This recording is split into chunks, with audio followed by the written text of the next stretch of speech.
ಕಾಲಗಳು ಕಾಲಗಳು ಕನ್ನಡದಲ್ಲಿ ಮೂರು ರೀತಿಯಾದಂತಹ ಕಾಲಗಳಿವೆ. ಇಲ್ಲಿ ಗಮನಿಸಿ ಮಕ್ಕಳೇ, ಕ್ರಿಯಾಪದದ ಮೂಲ ರೂಪ ಧಾತು ಅಥವಾ ಕ್ರಿಯಾ ಪ್ರಕೃತಿ ಅಂಥೇಳಿ ನಾವು ಕರಿತೇವೆ. ಇಲ್ಲಿ ಕಾಲಗಳಲ್ಲಿ ನಾವು 3 ವಿಧವನ್ನು ಗಮನಿಸ್ತೇವೆ. ಭೂತಕಾಲ ಪಾಸ್ಟ್ ಟೆನ್ಸ್, ವರ್ತಮಾನ ಕಾಲ ಪ್ರೆಸೆಂಟ್ ಟೆನ್ಸ್, ಭವಿಷ್ಯತ್ ಕಾಲ ಫ್ಯೂಚರ್ ಟೆನ್ಸ್. ಇವಿಷ್ಟನ್ನು ನಾವು ಪರೀಕ್ಷಾ ದೃಷ್ಟಿಯಿಂದ 1 ಅಂಕಗಳಿಗೆ ನಾವು ಕಲೀಲೇಬೇಕಾಗತ್ತೆ. ಮುಂದೆ ಕಾಂಪಿಟೇಟಿವ್ ಎಕ್ಸಾಮ್ ಇದ್ದಾಗ ಇದೆಲ್ಲ ಬಹಳ ಹೆಲ್ಪ್ ಆಗುತ್ತೆ. ಹಾಗಾದರೆ ಗಮನಿಸಿ, ಕೆಲಸ ಅಥವಾ ಕ್ರಿಯೆ ಯಾವ ಕಾಲದಲ್ಲಿ ನಡೆಯಿತು ಎಂಬುದನ್ನು ಕ್ರಿಯಾಪದವು ತಿಳಿಸುತ್ತೆ. ನಾವು ಕ್ರಿಯೆ ಯಾವ ಕಾಲದಲ್ಲಿದೆ ಅಂತ ನೋಡ್ಬೇಕಾದ್ರೆ ನಾವೇನು ಮಾಡಬೇಕು? ಕ್ರಿಯಾಪದವನ್ನು ನೋಡಬೇಕು. ಈಗಾಗಲೇ ಹೇಳಿದಾಗೆ ಕ್ರಿಯಾಪದದ ಮೂಲ ರೂಪ ಧಾತು. ಈ ಧಾತುವಿಗೆ ಕಾಲಸೂಚಕ ಪ್ರತ್ಯಯ ಮತ್ತು ಆಖ್ಯಾತ ಪ್ರತ್ಯಯಗಳು ಸೇರಿ ಕ್ರಿಯಾಪದ ಆಗತ್ತೆ. ಹಾಗಾದರೆ ಸ್ಪಷ್ಟತೆ ಆಯಿತು. ಒಂದು ಕ್ರಿಯೆ ಹೇಗೆ ನಡೀತಾ, ಕ್ರಿಯೆ ಎಲ್ಲಿ ಗುರುತಿಸ್ತೇವೆ? ಒಂದು ವಾಕ್ಯದಲ್ಲಿ ಕ್ರಿಯಾಪದವನ್ನು ಕಾಲಮಾನದಲ್ಲಿ ಯಾವ ಕ್ರಿಯೆ ನಡೀತು ಅಂತ ತಿಳಿಸ್ತಕ್ಕಂಥದ್ದೇ ಕ್ರಿಯಾಪದ. ಒಂದು ಕೆಲಸ ಅಥವಾ ಕ್ರಿಯೆ ಯಾವ ಕಾಲದಲ್ಲಿ ನಡೆಯಿತು ಎಂಬುದನ್ನು ಕ್ರಿಯಾಪದವು ತಿಳಿಸುತ್ತೆ. ಹಾಗಾದರೆ ಕ್ರಿಯಾಪದದ ಮೂಲ ರೂಪ ಯಾವುದು ಮಕ್ಕಳೇ? ಧಾತು. ಈ ಧಾತುವಿಗೆ ಏನೇನು ಸೇರುತ್ತೆ? ಕಾಲಸೂಚಕ ಪ್ರತ್ಯಯ ಹಾಗೂ ಆಖ್ಯಾತ ಪ್ರತ್ಯಯಗಳು ಸೇರಿ ಕ್ರಿಯಾಪದ ಆಗತ್ತೆ. ಹಾಗಾದರೆ ಒಂದೊಂದೇ ವಿಚಾರವನ್ನು, ಒಂದೊಂದೇ ಕಾಲದ ಬಗ್ಗೆ ನಾವೀಗ ತಿಳ್ಕೊಳ್ಳೋಣ. ಮೊದಲನೇದಾಗಿ ಭೂತಕಾಲ. ಭೂತಕಾಲ ಅಂತಂದರೆ ಪಾಸ್ಟ್ ಟೆನ್ಸ್. ಇದೇನು ತಿಳಿಸುತ್ತೆ? ಮುಗಿದು ಹೋದ ಕ್ರಿಯೆಯನ್ನು ಸೂಚಿಸುತ್ತೆ. ಉದಾಹರಣೆಗೆ, ರಾಮನು ಶಾಲೆಗೆ ಹೋದನು. ಈ ವಾಕ್ಯದಲ್ಲಿ ಹೋದನು ಕ್ರಿಯೆಯು ನಡೆದಿರುವುದನ್ನು ಸೂಚನೆ ಮಾಡುತ್ತೆ. ಹಾಗಾದರೆ ಇಲ್ಲಿ ಧ ಎಂಬ ಪ್ರತ್ಯಯದ ಮೂಲಕ ಭೂತಕಾಲವನ್ನು ಸೂಚಿಸುತ್ತೇವೆ. ಉದಾಹರಣೆಗೆ, ರಾಮನು ಹೂವನ್ನು ನೋಡಿದನು ಎಂಬಲ್ಲಿ ಇಲ್ಲಿ ನಾವು ಇದು ಕ್ರಿಯಾಪದ, ನೋಡಿದನು ಅಂತಕ್ಕಂಥದ್ದು ಕ್ರಿಯಾಪದ. ಈ ಕ್ರಿಯಾಪದದ ಆಧಾರದ ಮೇಲೆ ನಾವು ಕಾಲವನ್ನು ಗುರುತಿಸ್ತಕ್ಕಂಥದ್ದು. ನೋಡಿ ಮಕ್ಕಳ, ಇಲ್ಲಿ ನೋಡಿದನು ಕ್ರಿಯಾಪದ. ಇಲ್ಲಿ ನಾವೇನೇನು ಗುರುತಿಸ್ಬೇಕು? ಧಾತು, ಕಾಲಸೂಚಕ ಪ್ರತ್ಯಯ, ಆಖ್ಯಾತ ಪ್ರತ್ಯಯ, ಕ್ರಿಯಾಪದವನ್ನು ನೋಡಬೇಕು. ಹಾಗಾದರೆ ನೋಡಿದನು ಅನ್ನಲ್ಲಿ ಮೂಲ ರೂಪ ಯಾವುದು? ನೋಡು, ಧಾತು. ನೋಡಿದನು ದ ಕಾಲಸೂಚಕ ಪ್ರತ್ಯಯ ಯಾವ ಕಾಲದಲ್ಲಿದೆ ತಿಳಿಸುತ್ತೆ. ಹಾಗೆ ನೋಡಿದನು, ಈ ಅಂತಕ್ಕಂಥದ್ದು ಆಖ್ಯಾತ ಪ್ರತ್ಯಯ. ನೋಡಿದನು ಅನ್ನೋದು ಕ್ರಿಯಾಪದ. ಗೊತ್ತಾಯ್ತಾ ಮಕ್ಕಳೇ? ಕ್ರಿಯೆ ಮುಗಿದು ಹೋಗಿರ್ತಕ್ಕಂಥದ್ದನ್ನು ತಿಳಿಸೋದು ಭೂತಕಾಲ, ಪಾಸ್ಟ್ ಟೆನ್ಸ್. ಇದನ್ನು ಯಾವ ಅಕ್ಷರದಿಂದ ಗುರುತಿಸ್ತೇವೆ?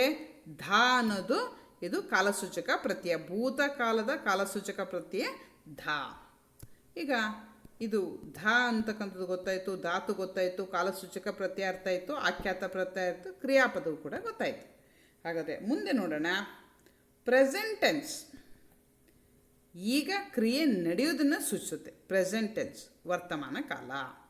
ಪ್ರಸ್ತುತ ಕ್ರಿಯೆಯು ನಡೆಯುತ್ತಿರುವುದನ್ನು ಸೂಚಿಸುತ್ತದೆ. ಇದು ಕಾಲಸೂಚಕ ಪ್ರತ್ಯಯ ಯಾವುದು ಮಕ್ಕಳೇ? ಉತ್ತ ಎಂಬುದು ವರ್ತಮಾನ ಕಾಲವನ್ನು ಸೂಚಿಸುತ್ತೆ. ಉದಾಹರಣೆಗೆ, ರಾಜನು ಕಾಡಿಗೆ ಹೋಗುತ್ತಾನೆ. ಈ ವಾಕ್ಯದಲ್ಲಿ ಹೋಗುತ್ತಾನೆ ಎಂಬ ಕ್ರಿಯಾಪದವನ್ನು ಗಮನಿಸಿದರೆ ಅದರಲ್ಲಿ ಕ್ರಿಯಾಪದದ ಮೂಲ ರೂಪ ಧಾತು ಹೋಗು. ಕಾಲಸೂಚಕ ಪ್ರತ್ಯಯ ಹೋಗುತ್ತಾನೆ. ಉತ್ತ ಅನ್ನೋದು ಕಾಲಸೂಚಕ ಪ್ರತ್ಯಯ. ಹೋಗುತ್ತಾನೆ ಅದು ಆನೆ ಅನ್ನೋದು ಆಖ್ಯಾತ ಪ್ರತ್ಯಯ. ಹೋಗುತ್ತಾನೆ ಅನ್ನೋದು ಕ್ರಿಯಾಪದ. ಇಲ್ಲಿ ಸ್ಪಷ್ಟವಾಗಿ ಗಮನಿಸಿದರೆ ವರ್ತಮಾನ ಕಾಲದ ಕಾಲಸೂಚಕ ಪ್ರತ್ಯಯ ಯಾವುದು ಮಕ್ಕಳೇ? ಉತ್ತ. ವರ್ತಮಾನದ ಕಾಲಸೂಚಕ ಪ್ರತ್ಯಯ ಉತ್ತ. ಹೋಗುತ್ತಾನೆ ಅನ್ನಲ್ಲಿ ಮೂಲ ರೂಪ ಧಾತು ಹೋಗು. ಉತ್ತ ಕಾಲಸೂಚಕ ಪ್ರತ್ಯಯ. ಆನೆ ಆಖ್ಯಾತ ಪ್ರತ್ಯಯ. ಕ್ರಿಯಾಪದ ಹೋಗುತ್ತಾನೆ. ಭವಿಷ್ಯತ್ ಕಾಲ ನೋಡೋಣ.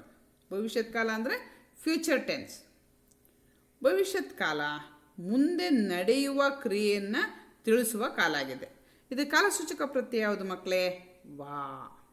ವಾ ಅಕ್ಷರವು ವರ್ತಮಾನ ಕಾಲವನ್ನು ಸೂಚಿಸುತ್ತೆ. ಉದಾಹರಣೆಗೆ ಮಕ್ಕಳು ಶಾಲೆಗೆ ಹೋಗುವರು. ಇಲ್ಲಿ ಹೋಗುವರು ಅನ್ನಲ್ಲಿ ಹೋಗು ಧಾತು ಆಯಿತು. ವಾ ಅನ್ನೋದು ಕಾಲಸೂಚಕ ಪ್ರತ್ಯಯ. ಅರು ಅಂತಕ್ಕಂಥದ್ದು ಆಖ್ಯಾತ ಪ್ರತ್ಯಯ. ಹೋಗುವರು ಅನ್ನೋದು ಪೂರ್ಣ ಕ್ರಿಯಾಪದ ಭವಿಷ್ಯತ್ ಕಾಲದಲ್ಲಿ ಇದೆ. ಹೋಗುವರು ಅನ್ನೋದು ಕ್ರಿಯಾಪದ. ಹಾಗಾದರೆ ನಾವೀಗ ಸ್ಪಷ್ಟ ಆಯಿತು, ಕನ್ನಡದಲ್ಲಿ ಕಾಲಸೂಚಕ ಪ್ರತ್ಯಯಗಳು 3 ಇದೆ. ಯಾವ್ಯಾವುದು? ವರ್ತಮಾನ ಕಾಲ ಉತ್ತ, ಭೂತಕಾಲ ಧ, ಭವಿಷ್ಯತ್ ಕಾಲ ವ. ಇದು ಪರೀಕ್ಷಾ ದೃಷ್ಟಿಯಿಂದ ಬಹಳ ಮುಖ್ಯ, 1 ಮಾರ್ಕ್ಸಿಗೆ ಬರುತ್ತೆ, ಗಮನಿಸಿ. ಯಾವುದು? ವರ್ತಮಾನ ಕಾಲ ಉತ್ತ, ಭೂತಕಾಲ ಧ, ಭವಿಷ್ಯತ್ ಕಾಲ ವ. ಇವು ವರ್ತಮಾನ ಕಾಲ ಅಂದರೆ ಪ್ರೆಸೆಂಟ್ ಟೆನ್ಸ್, ಭೂತಕಾಲ ಅಂತಂದರೆ ಪಾಸ್ಟ್ ಟೆನ್ಸ್, ಭವಿಷ್ಯತ್ ಕಾಲ ಅಂದರೆ ಫ್ಯೂಚರ್ ಟೆನ್ಸ್. ಇದಕ್ಕೆ ಕಾಲಸೂಚಕಗಳು 3 ಇರೋದ್ರಿಂದ ನೀವು ಚೆನ್ನಾಗಿ ಅಭ್ಯಾಸ ಮಾಡಿ.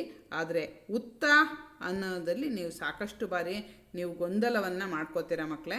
ಹಾಗೆ ಆಗಬಾರ್ದು. ಹೋಗುತ್ತಾನೆ ಅಂತಂದರೆ ಸಾಕಷ್ಟು ಮಕ್ಕಳು ಭವಿಷ್ಯತ್ ಕಾಲ ಬರೆದು ಬಿಡ್ತಾರೆ. ಗಮನಿಸಿ, ಉತ್ತ ಅನ್ನತಕ್ಕಂತಹ ಪ್ರತ್ಯಯ ನಮಗೆ ಬಹಳ ಮುಖ್ಯ. ಉತ್ತ ಅನ್ನೋದು ಇರಬೇಕು. ವಾ ಇದ್ದರೆ ಮಾತ್ರ ಭವಿಷ್ಯತ್ ಕಾಲ, ಉತ್ತ ಇದ್ದರೆ ವರ್ತಮಾನ ಕಾಲ, ಧ ಇದ್ದರೆ ಭೂತಕಾಲ. ಇದು ಸರಿಯಾಗಿ ಅಭ್ಯಾಸವನ್ನು ಮಾಡಬೇಕು, ಗೊಂದಲ ಮಾಡ್ಕೋಬಾರ್ದು. ಉತ್ತ ಬಂದಾಗ ನಾವು ಆಡುಭಾಷೆಯಲ್ಲಿ ನಾವು ರಾಮನು ನಾಳೆ ಬರುತ್ತಾನೆ ಅಂಥೇಳಿ ವಾಡಿಕೆಯಲ್ಲಿ ಭಾಷೆಯ ಪಲ್ಲಟ ಮಾಡಿ ಬಳಸ್ತೇವೆ. ಆದರೆ ಉತ್ತ ಬರುತ್ತಾನೆ ಅಂದರೆ ಪ್ರೆಸೆಂಟ್ ಟೆನ್ಸಲ್ಲೇ, ಅದು ವರ್ತಮಾನ ಕಾಲದಲ್ಲೇ ಇದೆ ಅನ್ನೋದನ್ನು ಸ್ಪಷ್ಟವಾಗಿ ತಿಳ್ಕೋಬೇಕು.